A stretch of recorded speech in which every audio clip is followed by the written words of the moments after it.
کہ وقال رجل مؤمن من آل فرعون یکتم ایمانا، یہ بندہ فرعون کی قوم کا ہی تھا، اس نے اپنے ایمان کو چھپایا ہوا تھا۔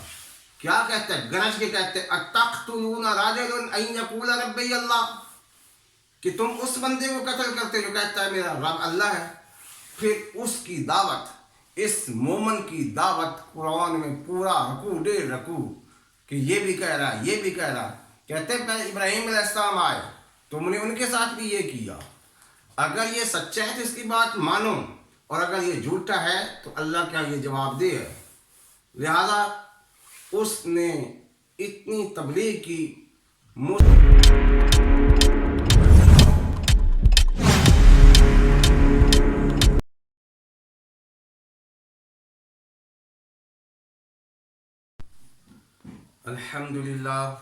الحمدللہ حمدا کثیرا طیبا مبارکا فیہ، اللہم لا احصی ثناء علیک انت کما اثنیت علی نفسک، اللہم صلی علی محمد النبی الامی وعلی آلہ وسلم تسلیما کثیرا کثیرا۔ ڈیئر اسٹوڈنٹس، السلام علیکم ورحمۃ اللہ وبرکاتہ۔ آج ہم بات کریں گے سورۃ المؤمن۔ اس کا لانگ کویسچن ہے کہ سورۃ المؤمن کے بنیادی مضامین تحریر کریں، لیکن جب ہم نے بنیادی مضامین لکھنے ہیں تو اس سے پہلے ہم نے سورت کا تھوڑا سا تعارف کرانا ہے۔ میں باقی ٹیچر کی طرح ریڈنگ نہیں کر رہا، باقی ریڈنگ کر کے یہ کر، میں چاہتا ہوں ہر بچے کے اندر یہ کوالٹی پیدا ہو جائے کہ اگر اس کو پتہ ہے کہ اس کی ہیڈنگ کیا ہے، کیا چیزیں ڈسکس کرنی ہیں، وہ 6-7 چیزیں پتہ ہیں، بچہ خود لکھے کہ اس کے اندر یہ چیزیں ہیں۔ تو کچھ چیزیں تو ایسی ہیں کہ جو ہر ایک کی الگ ہیں، جیسے یہ سورت کون سا سپارہ ہے، کون سی سورت ہے، یہ ہر سورت کا الگ ہے۔ مضامین میں کچھ مضامین الگ ہوتے ہیں، کچھ سیم ہیں۔ قرآن نے کچھ مضامین کو بار بار ریپیٹ کیا ہے، ان میں رٹے کی ضرورت نہیں ہے، ایک جگہ سے آپ یاد کر لیں۔ جیسے قدرت کاملہ کے دلائل ہیں، اللہ کی توحید ہے، یہ بار بار آ رہی ہے، قیامت کے آواز بار بار آ رہے ہیں، اور انبیاء کی دعوت بار بار آ رہی ہے، تو یہ چیزیں سیم ہیں۔ تو فرسٹ آف آل تعارف میں کیا لکھیں گے کہ یہ 40ویں صورت ہے، سیریل نمبر اس کا 40 ہے، اور اس میں 9 رکوع ہے، اور آیات کی تعداد 85 آیات ہیں۔ پارہ نمبر 24 میں یہ صورت ہے، اور اس صورت کا ایک اور نام صورت غافر ہے۔ ایک صورت مومن نام ہے اور ایک ہے غافر الذنب، یہاں سے یہ لیا گیا ہے، اور مومن کہاں سے لیا گیا ہے؟ وقال رجل مؤمن من آل فرعون یکتم ایمانا، اس آیت سے اس صورت کا نام سورۃ المؤمن رکھا گیا ہے۔ یہ بنیادی انفارمیشن آپ کی آ گئی۔ اب اس کے مضامین کیا ہیں؟ سورت کے آغاز میں اللہ کی صفات کے لیے، وہ اللہ قرآن کو نازل کرنے والا ہے، گناہوں کو بخشنے والا ہے، شدید العقاب، سخت سزا دینے والا ہے۔ تو یہ اللہ کی کچھ توحید کی نشانیاں بیان کی گئیں۔ تو پھر اس کے بعد فرمایا یہ کام کرنے والا کون ہے، سخت سزا دینے والا کون ہے، گناہ کو بخشنے والا کون ہے، توبہ قبول کرنے والا کون ہے؟ جب ہے ہی اللہ تو عبادت بھی اسی کی کرو، مدد بھی اسی سے مانگو۔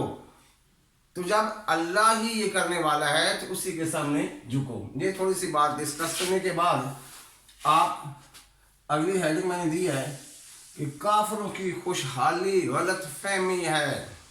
کافروں کی خوشحالی کو دیکھ کر رال نہ ٹپک جائے کہ وہ دیکھو اتنی ترقی کر گئے، لا یغرنک تقلب الذین کفروا فی البلاد، کہ ان کی ملکوں کے اندر چہل پہل دیکھ کر پریشان نہ ہو جاؤ، متاع قلیل، کچھ وقت کے لیے، ثم مأواہم جہنم، پھر ان کا ٹھکانہ ایمان نہ ہونے کی وجہ سے جہنم ہے۔ آپ کے پاس ایمان ہے، ایمان کو آپ کام نہ سمجھیں، ایک بندہ، ایک مسلمان، ایک توحید پرست جس کی زندگی گناہوں میں گزر رہی ہے، کوئی اس کے پاس عمل نہیں، سب کافروں سے اللہ کے ہاں وہ پسند ہے۔ کیوں؟ کہ وہ کہتا ہے لا الہ الا اللہ، میں کسی کو معبود نہیں مانتا، میں اللہ کے علاوہ کسی کی عبادت نہیں کرتا۔ تو پھر جب یوں ہے تو وہ ان کے کافروں کے اعمال، اللہ ان کافروں کی جو نیکیاں ہیں ان کو ایز اے ریوارڈ دنیا میں دے رہے ہیں۔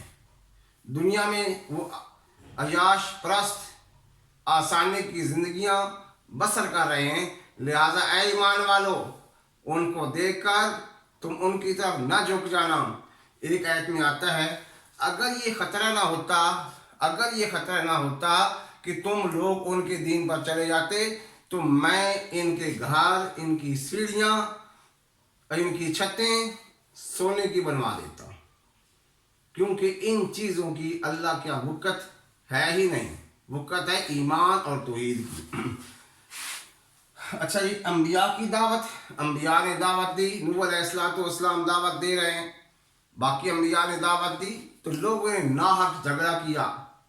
کسی نے کہا کہ لا نخرجنک یا شعیب، ہم تمہیں شہر سے نکال دیں گے، کہ تم ایک خدا کی دعوت دے رہے ہو، یہ بات ہمیں پسند نہیں، ہم تمہیں شہر سے نکالیں گے۔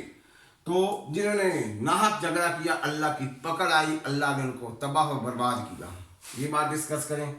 پھر اس کے بعد ایمان والوں کی بات زبردست کہ اللہ کے جو عرش کو اٹھانے والے فرشتے ہیں 8 ہیں، وَيَحْمِلُونَ عَرْشَ رَبِّكَ فَوْقَهُمْ يَوْمَئِذٍ ثَمَانِيَةٌ، 8 فرشتوں نے اللہ کے عرش کو اس دن قیامت کے دن اٹھایا ہوگا۔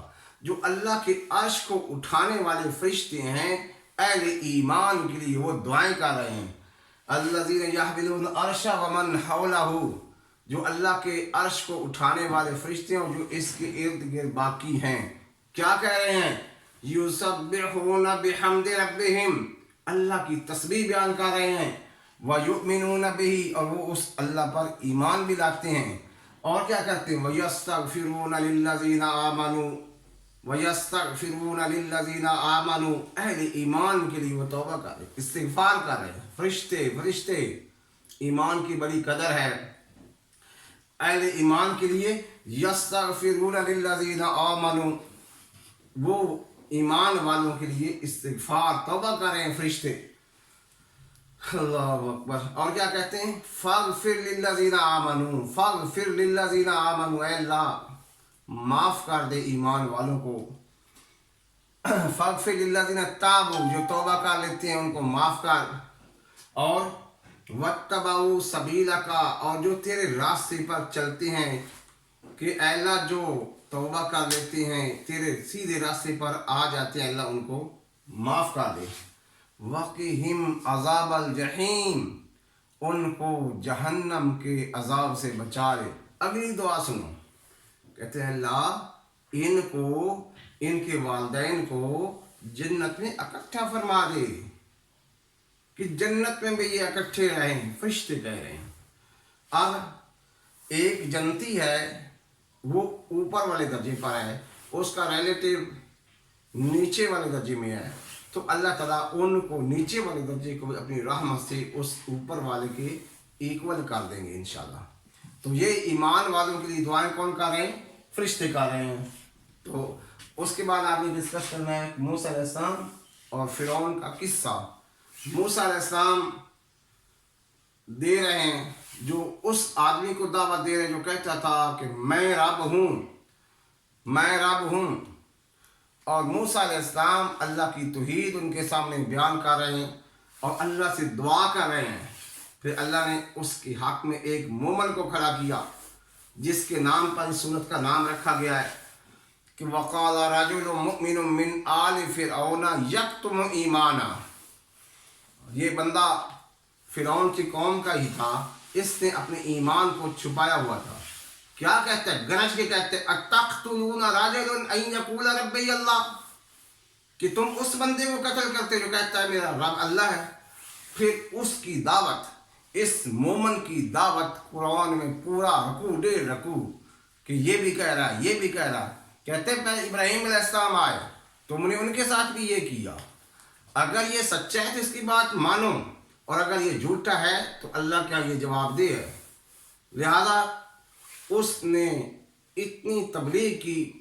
موسیٰ علیہ السلام بڑے خوش ہوئے اس بندے کی باتیں سن کے. اچھا جی، یہ سارا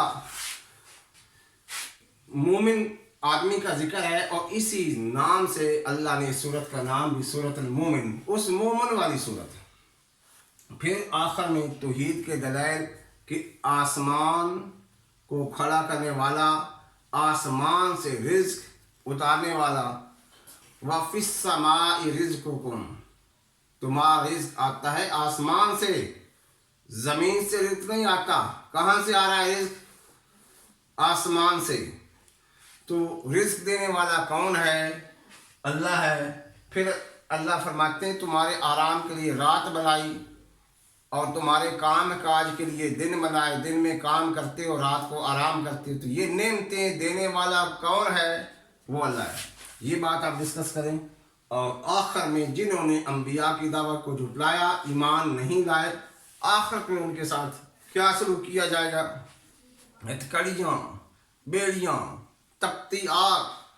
جب ان کو شدید پیاس لگے گی، بیڑیوں کے اندر جکڑ کر فرشتے ان کو پانی پینے کی جگہ پر لے جائیں گے. اول تو فرشتے ان کی بات سنیں گے ہی نہیں، پکار پکار کے رو کے. پھر جب فرشتے سنیں گے، ڈانٹیں گے، ان کو ڈانٹ کے لے جائیں گے، اور بیڑیوں ہتھکڑیوں میں جکڑ کر پانی پینے کی جگہ لے جائیں گے. کھولتا ہوا پانی اور پیپ وہاں لے جائیں گے. ان کو چونکہ پیاس بہت لگی، اسی کو پئیں گے. خون والا پانی، جو جہنمیوں کے زخم کا پیپ ہے جہاں وہ جمع ہوگا، وہاں لے جائیں گے، اور اس کو وہ پئیں گے ابلتا ہوا، کھولتا ہوا، اور ان کے جسم کے اندر سے انتڑیاں اور سارا جسم تباہ ہو جائے گا، جل جائے گا. اور جہنم میں آدمی نہ جی سکتا ہے نہ مر سکتا ہے. بار بار اس کو سزا دی جائے گی. اگر مر گیا تو ختم ہو گیا، مرے گا بھی نہیں اور جیے گا بھی نہیں. اللہ تعالیٰ ہم سب کو جہنم کی آگ سے بچائے. اور جو کچھ ہم نے سنا، اللہ تعالیٰ ہمیں نیک عمل کی توفیق عطا فرمائے. اگر آپ کو یہ ویڈیو اچھی لگی ہو تو ہمارے چینل کو سبسکرائب کر لیں، اپنے دوستوں میں شیئر کریں. اگلی ویڈیو تک اجازت ہے. اللہ حافظ.